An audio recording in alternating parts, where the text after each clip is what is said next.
In many respects, Benedict XVI was the Pope who got a bad rap.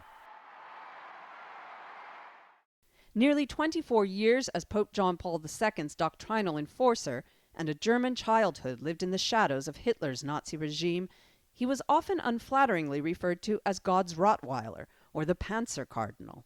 Years of negative publicity caused many of his accomplishments to go unnoticed. He was the first pope to go green, making the Vatican the first country in the world with a zero-carbon footprint, putting solar panels on its rooftops, and bringing in electric vehicles, including a hybrid Pope-mobile. He was cardinal and pope during the years when the Catholic Church's sex abuse scandals came to light, and he spearheaded the Vatican's efforts toward a zero-tolerance policy. It was too little too late for some, but it was Cardinal Ratzinger who organized the Vatican's response to the scandal, including creation of a special office at the Vatican to handle cases, extending and in some cases eliminating the statute of limitations for victims, and as Pope, publicly apologizing. Indeed, I am deeply sorry for the pain and suffering the victims have endured, and I assure them that as their pastor, I too share in their suffering. One of his first acts after being elected Pope was to condemn a popular church figure, Father Marcel Maciel, for sex abuse, something which had not happened sooner because of Maciel's close friendship with Pope John Paul II.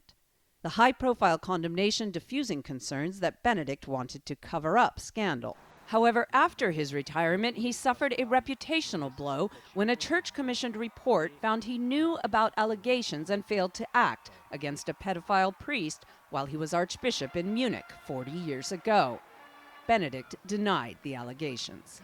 And the surprise for which he will go down in history, being the first pope in modern times to resign, showed that the man everyone thought of as a traditionalist was unafraid of bucking the biggest tradition of them all, that a pope doesn't step down. True to form, he made the historic announcement in Latin, saying he lacked the strength of mind and body to continue as pope. But this tough traditionalist was also a softie. He loved cats. Chico and Contessina were two. And classical music. Mozart's clarinet concerto was a particular favorite. Within the Catholic Church, Pope Benedict was a towering intellectual figure, one of the last to have attended the historical Church Council Vatican II in the 1960s. He authored hundreds of books and articles and was as much a hero to conservatives as a controversial figure for others. A famous speech in Regensburg in 2006 that Benedict said was misinterpreted, questioning the link between Islam and violence, sparked protests against the Pope from some in the Muslim world.